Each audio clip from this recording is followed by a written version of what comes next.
Hello friends, welcome back to EduTap. In this session, we are going to discuss the PYQs of the Companies Act, which have been asked in the previous year examination of SEBI Grade A examination.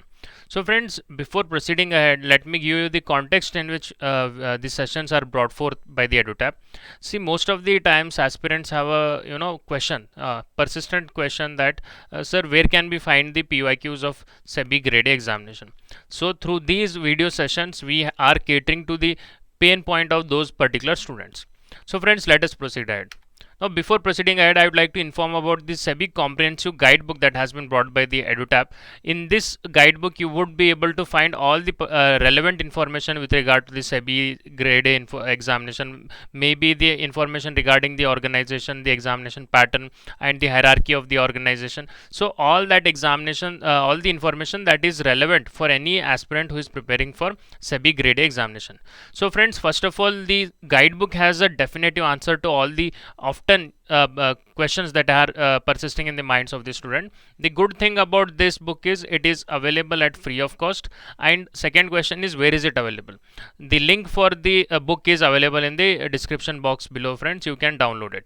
And more importantly, by going through the book, you can save three major things. First is your effort, the second is time, and most importantly, you would be guided in the right direction.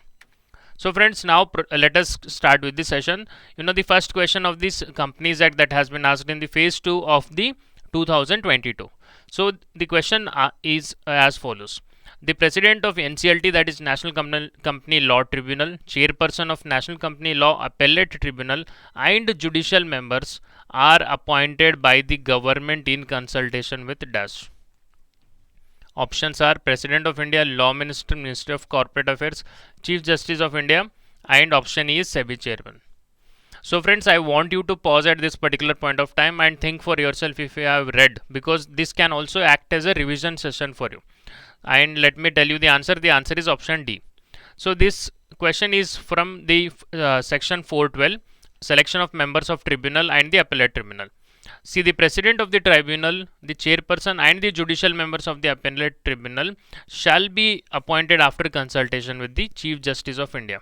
Three things to be noted here. The president of NCLT, judicial members of National Company Law Appellate Tribunal, and chairperson of National Company Law Appellate Tribunal. See, the any tribunal NCLT comprises of three members. Basically, two members. One is judicial members. The other one is the technical members. And there is a president for NCLT. Similarly, for NCLAT, there are judicial members and the technical members, and there is a chairperson. So, chairperson and the president. See, all these three members, all these three sects, different subsects of the people are appointed by the government in consultation with CGI. So technical member, judicial member, and the technical members of the NCLT are appointed in separate. There is a separate procedure. You can go through that again, provided in the section 412, friends. So this section, these sessions or the PYQs should guide you that what kind of questions have been asked in the previous year examination and along what lines you should be preparing.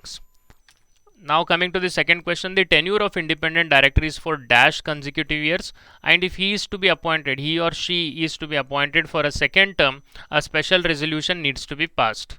The options are 5 years, 3 years, 10 years, 6 years, none of the above. So friends, the answer to this particular question is option A, 5 years. See, this is from section 149, company to have board of directors. So you just need remember this. Independent director shall hold office for a term of up to 5 consecutive years on the board of a company, but shall be eligible for reappointment on the passing of special resolution. This is very important, and disclosure of such appointment in the board's report. See, this is a procedure that has been discussed through this diagram. See, normally independent director can be appointed for 5 consecutive years. Upon the completion of 5 consecutive years, through by passing of special resolution by the board of a company, the independent director can be appointed for further 5 years. After that, there needs to be a 3 years of cooling period time, wherein the director is not supposed to be associated with the company either indirectly or directly. And again, that further he can be an independent director for that particular company for another 10 years, and this entire mechanism would continue. So friends, this is very important, the cooling period, and the for easy eligible for reappointment, and if so, what is the procedure to it. Now, having understood this, let us proceed with the next question. Under section 124 of the Companies Act, if the money is not paid to the shareholders and lying idle for dash years, it is transferred to the Investor Education and Protection Fund. And the options are 5, 7, 10, 15, 12. So I assume you would have thought for this particular question. The answer is option B, friends, 7 years. See, any money that has been transferred to the unpaid dividend account of a company and it is lying there or unclaimed for a period of 7 years, then it shall be transferred by the company along with the interest accrued to the Investor Education Protection Fund, which is established under section 125 of the Companies Act. You can study about this Investor Education Protection Fund, what amount are credited to the fund, and where is this fund utilized for. These two are potential questions again in the upcoming years. So you should have a thorough information regarding Investor Education Protection Fund, friends. Now let us move on to the next question. According to section 141 of the Companies Act, who is eligible to be appointed as an auditor of the company? Very important question.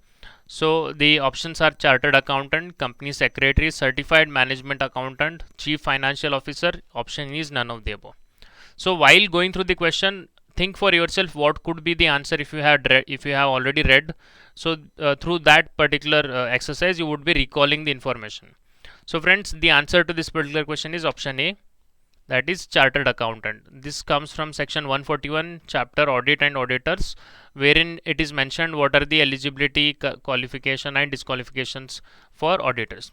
A person shall be eligible for appointment as an auditor of the company only, see friends, only if he is a chartered accountant in practice. So you must very well remember that only a chartered accountant who is in practice can be appointed as an auditor of the company. Now moving on to the next question. A company shall not register a transfer of partly paid up shares unless the company has given a notice to the transferee and the transferee has given no objection to the transfer within dash weeks from the date of receipt of the notice. Option is 2 weeks, 4 weeks, 6 weeks, 8 weeks, none of the above. So friends, the answer to this particular question is option A, that is 2 weeks. It should be option A, not B. It is option A. So it is 2 weeks. So what exactly is this mechanism? Before proceeding ahead, I would like to inform you that what is the difference between transfer and transmission.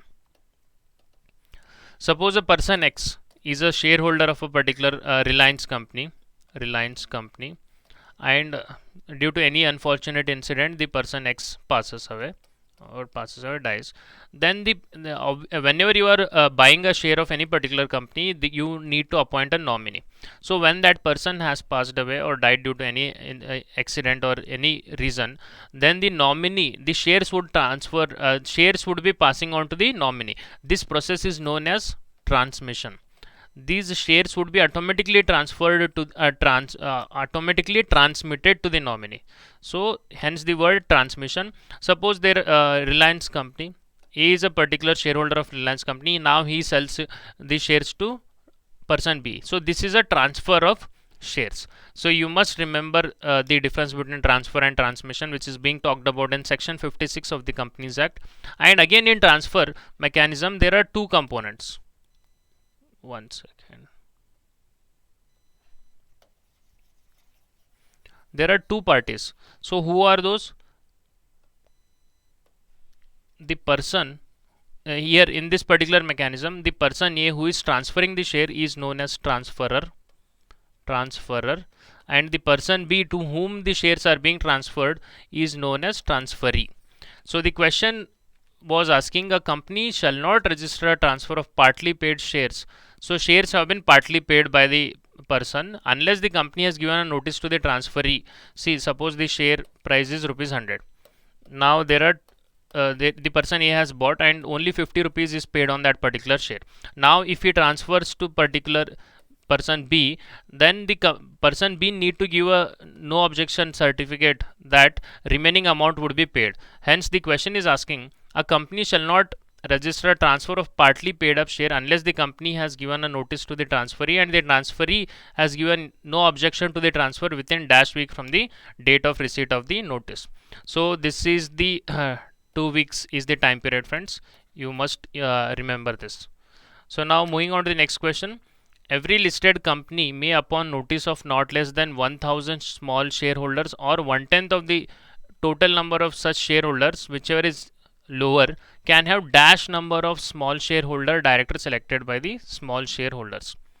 So option A is 1, 2, 3, 4, 5. So what is the maximum number of small shareholder directors who can be appointed on the board of directors? So friends, the answer here is option A, 1. In section 151, the small shareholders are being talked about. See, normally a director is appointed by the company at the AGM. There is another small shareholder director who are small shareholder director. The appointment shall be, a listed company may have one director elected by such small shareholders in such manner. So for the small shareholder means a shareholder holding nominal value of, who is a small shareholder, friends? This is very important question. Small shareholder is a person who is holding shares of less than rupees worth 20,000. So only such shareholders who are less than holding less than rupees 20,000 shareholders, only such shareholders would come together and elect a small shareholder director who would be representing the interest of small shareholders. So how many such small shareholder directors can be appointed by the company? It is only one. You must remember this. Very important fact which has been asked in the previous year question again. Now coming to the next question, as per the provision of Companies Act 2013, the board shall be called by giving board meeting shall be called by giving not less than dash days notice in writing to every director at his registered address registered with the company. Option A is 7, 15, 30, 60, 90. So friends, option A is the answer, that is 7 days notice. This is clearly mentioned in the section 173 meetings of the board. You must go through this provision very in quite a detail, because this is very important, wherein the question has been asked repeatedly. So as per the provision of section 173 of the Companies Act, the board meeting shall be called by giving not less than 7 days notice in writing to every director at his registered address with the company. Now coming to the 8th question. Recently, SEBI has directed the mutual fund industry to set up an audit committee at the asset management level. As per the provision of the Companies Act, what is the minimum number of directors needed for the audit committee? 1, 3, 5, 7, E, none of the above. So friends, the answer here is option B, 3. See, section 177 talks about audit committee, section 178 talks about nomination and remuneration committee. This is again, these two committees are very important when it comes to the Companies Act, which is also part of chapter 12 board meeting. So constitution of audit committee, there needs to be minimum 3 directors, majority of them should be independent directors, all of the members should be majority should be financially literate, and chairman also should be financially literate. See, suppose what exactly is the term majority here? Now assume there is minimum 3 director. Let us take the case of minimum. Now what is the majority? At least 2, if 2 people should be independent director, because then it would comprise majority. If only one person is independent director, then that would be a minority. Similarly, at least 2 persons should be financially literate, and chairman should be financially literate as well. Now coming to the last question, that is the 9th question. Application money is the money received by the company when it issues share to the public. Once the application money is received, then the allotment is made to the shareholder. The minimum share application money is dash percent of the nominal value of these shares, friends. Option A is 5%, 2.5, 7, 10, E, none of the above. The answer here is 5%. So this is part of section 39, allotment of securities by the company. Amount payable on application on every security shall not be less than 5% on the nominal amount of the security, or such other percentage of amount as may be specified by SEBI. See what two, there are two important facts you must remember here. It is 5% on shares and 2.5% on debentures. So friends, this question was asked in the PFRDA grade A examination. So again, there is a possibility that this type of question might occur in the upcoming examination as well. So friends, that's all we had in this particular session. Thank you for watching.